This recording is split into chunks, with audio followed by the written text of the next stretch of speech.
Hello दोस्तों।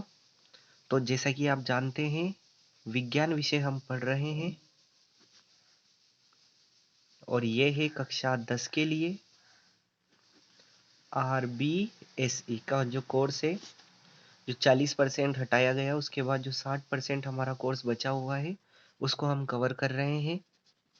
आइए इसी कड़ी में चैप्टर नंबर फर्स्ट हमने कंप्लीट कर लिया है। आइए इसी श्रेणी में आगे बढ़ते हैं। चैप्टर नंबर 2 जिसका नाम है अम्ल, क्षार और लवण। इसे अब हमें कवर करना है। अगर आपने पहला वीडियो नहीं देखा है तो उसको जाकर देखिए, उससे आप नोट्स बनाइए और उनको रीड कीजिए ताकि आप अच्छे से अच्छे नंबर ला सकें 10th साइंस विषय में। इसी तरीके के हम मैथ्स, सोशल साइंस और इन सब के नोट्स कंप्लीट करेंगे। तो आइए आगे देखते हैं इसको। सबसे पहला पॉइंट है हमारा अम्ल।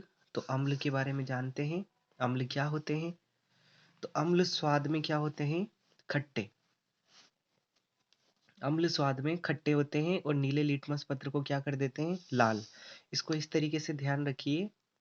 अनिल किसी बच्चे का नाम है जिसमें अ से तो होता है अम्ल और नील से होता है नीला, यानी कि अम्ल नीले लिटमस को क्या कर देते हैं? लाल। इस तरीके से आप याद रख सकते हैं किसको करते हैं? नीले को लाल।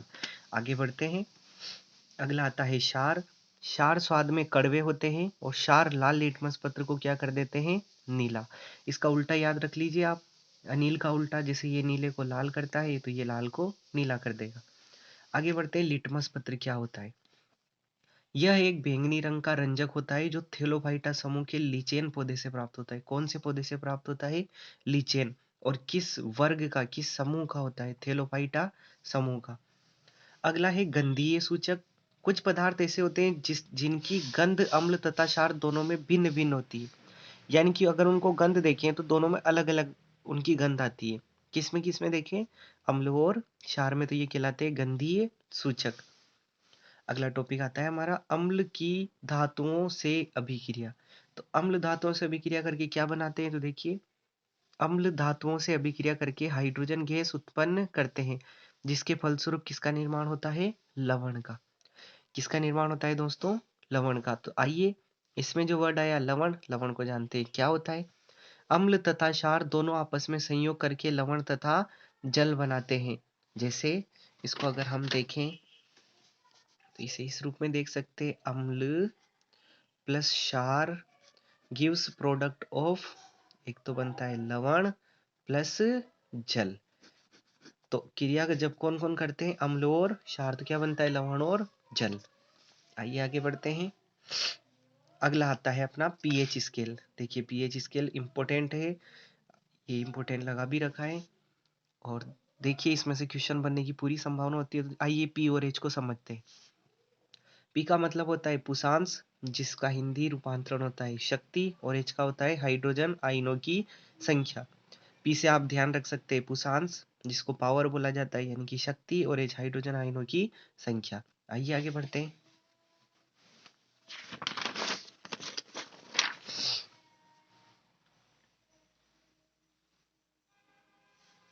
चलिए आगे बढ़ते हैं। ये पीएच स्केल जो बना रखा है, इस पीएच स्केल को ध्यान से देखिए।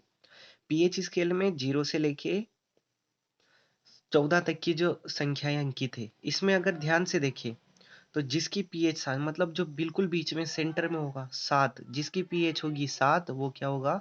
उदासीन। उदासीन अर्थात जो ना तो अम्ल होगा और ना ही क्षार। 7 से कम पीएच वाले सारे क्या कहलाएंगे? अम्ल। 7 से अधिक पीएच वाले क्या कहलाएंगे? सब क्षार। आइए आगे बढ़ते हैं। ये लिखा हुआ है, जिसकी पीएच 7 उदासीन, पीएच 7 से कम तो अम्ल और पीएच 7 से अधिक तो क्षार।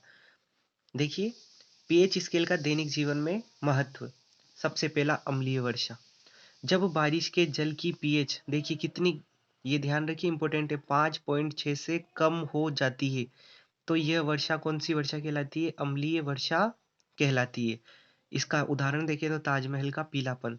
देखिए दोस्तों, ताजमहल का जब निर्माण हुआ था उस समय ताजमहल बिल्कुल जो था वो था सफेद। आप सब जानते हैं ताजमहल जो बना हुआ है वो संगमरमर के पत्थरों से बना है, और ये जो पत्थर होते हैं ये कैसे होते हैं, बिल्कुल सफेद। लेकिन हाल ही के दिनों में ये देखा गया है कि संगमरमर पर जो अम्लीय वर्षा होती है, अम्लीय वर्षा, इस अम्लीय वर्षा के कारण, अम्लीय वर्षा क्या होती है, जो बारिश का जो पानी होता है उसमें विभिन्न प्रकार की गैसें मिल जाती है, और विभिन्न प्रकार की गैसें मिलकर इसे कैसा बना देती है, अम्लीय। तो ये अम्लीय वर्षा जो है संगमरमर के लिए नुकसानदायी है, और इस सफेद को कैसा कर देती है, हल्का पीला। तो अभी जो ताजमहल हम देखते हैं वो हल्के पीले रंग का है। आइए आगे बढ़ते हैं। दूसरा, पाचन तंत्र।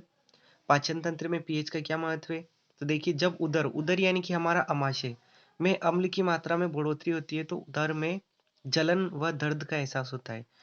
इससे राहत पाने के लिए एंटाइसिड, एंटाइसिड यानी कि दुर्बल क्षारक जिसे हम बोल सकते हैं, का उपयोग करते हैं। प्रमुख एंटाइसिड मिल्क ऑफ मैग्नीशिया है, जिसे मैग्नीशियम हाइड्रोक्साइड भी कहा जाता है। कौन है मैग्नीशिया, प्रमुख एंटाइसिड मिल्क ऑफ मैग्नीशिया, जिसे मैग्नीशियम हाइड्रोक्साइड भी कहा जाता है, MgOH। तीसरा अगर देखें तो दंतशय। देखिए दंतशय क्या होता है, जब मुख की पीएच, अब ये भी ध्यान रखिए, मुख की पीएच कितनी होती है, 5.5 से कम होगी तो दांतों में मौजूद इनेमल का क्षय प्रारंभ हो जाता है। क्षय यानी कि दांतों का क्षरण प्रारंभ हो जाता है, जिसके कारण दांत कैसे पड़ जाते हैं, पीले। आपने भी देखा होगा बहुत सारे लोगों के दांत पीले होते हैं, तो किसके कारण होता है, दंत क्षय के कारण।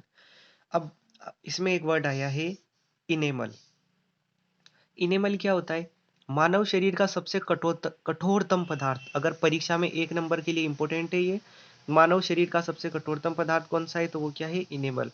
दंत मंजन का उपयोग करके इसे कम किया जा सकता है, खत्म नहीं कर सकते।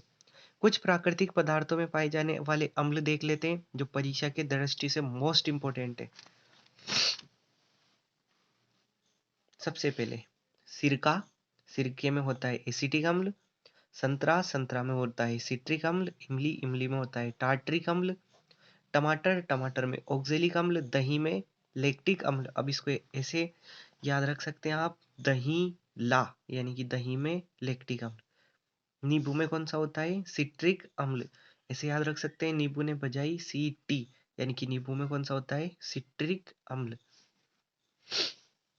अगला है चींटी का डंक, चींटी के डंक और नेटल का डंक, ये दोनों में क्या पाया जाता है, मेथेनोइक अम्ल। आगे बढ़ते हैं। अगला टॉपिक है हमारा साधारण नमक का निर्माण। देखो समुद्री जल में कई प्रकार के लवण घुले रहते हैं, जिसके कारण यह खारा हो जाता है।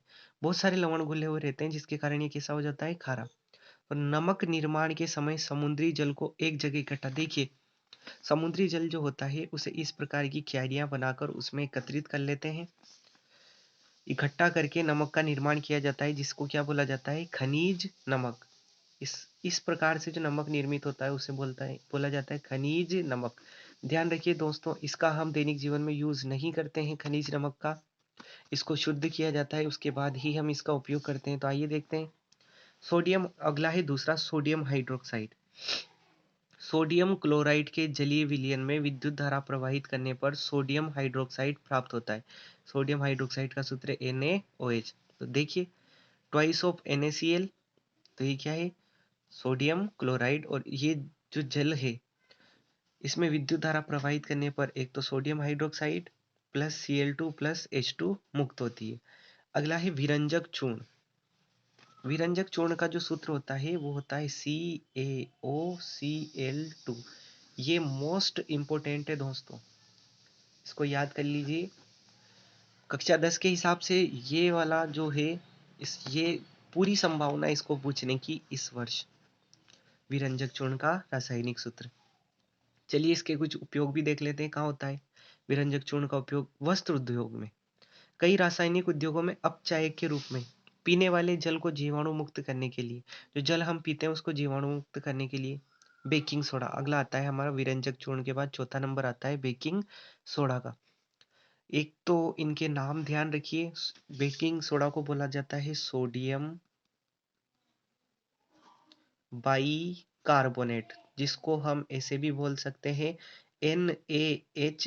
Na को बोलते हैं सोडियम, H को बाई और कार्बोनेट को CO3, यानी कि जो खाने बेकिंग सोडा जो होता है उसको बोला जाता है सोडियम बाइकार्बोनेट। इसके उपयोग देखते हैं तो रसोई घर में स्वादिष्ट भोजन बनाने में इसका उपयोग किया जाता है, अग्निशामक यंत्र में इसका उपयोग किया जाता है और हल्का क्षारीय होने के कारण पेट की अम्लता को कम करने में भी सहायक है। तो ये इनके उपयोग है, अगर पूछ लिए जाएं तो इनको याद कर लेना और नोट्स आप इसी तरीके से बना सकते हैं। और चैनल पर नए हो तो चैनल को सब्सक्राइब जरूर करें ताकि इसी तरीके से हम 10th का जो अपना पूरा सिलेबस है उसे कवर कर सकें। अगला आता है धावन सोडा। धावन सोडा होता है Na2CO3.10H2O यानी कि सोडियम कार्बोनेट और जिसके साथ जल के कितने अणु हैं? 10 अणु। सोडियम कार्बोनेट के साथ जल के 10 अणु, ये इसका रासायनिक नाम है। आइए इसको देखते हैं। आम भाषा में इसे धोने का सोडा भी कहते हैं और ये क्रिस्टल रूप में पाया जाता है। जैसे आपने घरों में सरफ जो देखा होगा, जो किस रूप में होता है? क्रिस्टल। क्रिस्टल यानी कि इस प्रकार की छोटी छोटी जो आकृतियां होती है, इस प्रकार की, तो ये जो आकृतियां होती है ये क्या कहलाते हैं? क्रिस्टल। आगे देखिए, उपयोग कहाँ होता है? कांच, साबुन और कागज उद्योग में, घरों में साफ सफाई में और जल की स्थायी कठोरता दूर करने में भी इसका उपयोग किया जाता है। आइए आगे बढ़ते हैं। क्रिस्टलन जल क्या होता है? लवण के एक सूत्र इकाई में जल के निश्चित अणुओं की, मतलब जो जल है उसके अणुओं की संख्या निश्चित कर दी जाती है। तो इस प्रकार का जो जल होता है वो क्रिस्टलन जल कहलाता है। देखिए इसकी परिभाषा, लवण के एक सूत्र इकाई में जल के निश्चित अणुओं की संख्या क्रिस्टलन जल कहलाती है। अगला आता है प्लास्टर ऑफ पेरिस। तो प्लास्टर ऑफ पेरिस को देखिए इस प्रकार से, इसका सूत्र सबसे पहले तो रासायनिक सूत्र, रासायनिक सूत्र होता है CaSO4.12H2O यानी कि जल तो है लेकिन जल के कितने अणु हैं? आधे। तो अब आगे बढ़ते हैं। कुछ पदार्थों की पीएच के मान क्रमशः 7, 6, 2, 11, 8 है। देखिए क्वेश्चन बहुत अच्छा क्वेश्चन है दोस्तों। 7, 6, 2, 11, 8 है तो इनके बारे में बताना है कि कौन अम्ल है, कौन, ये बताने हैं। कौन उदासीन है? प्रबल अम्ल, प्रबल क्षार, दुर्बल अम्ल और दुर्बल क्षार। सबसे पहली बात तो हमने जो पीएच स्केल देखी थी, तो पीएच स्केल में जो बिल्कुल बीच में जो 7 जिसकी पीएच होती है 7, वो क्या होता है? उदासीन।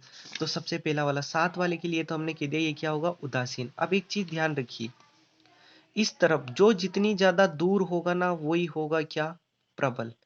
जैसे यहाँ पे देखें तो क्या है, देखिए प्रबल अम्ल की पूछा है तो इधर से अगर हम चलें तो 1, 2, 3, 4, 5, 6 और फिर आता है 7। देखो सबसे दूर इस श्रेणी में सबसे दूर कौन पड़ रहा है? 2।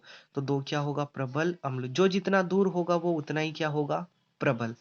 अगला आता है प्रबल क्षार। तो अब इधर देखिए 7 के बाद 8, 9, 10, 11, 12, 13 और 14। तो देखिए 13, 14 तो है नहीं, 11 है हमारे पास। तो 11 दूर पड़ रहा है इस 7 से, इसलिए ये क्या है? प्रबल क्षार। इधर वाला क्या होगा? क्षार। अगला आता है दुर्बल अम्ल, जो पास में पड़े। दुर्बल अम्ल कौन है?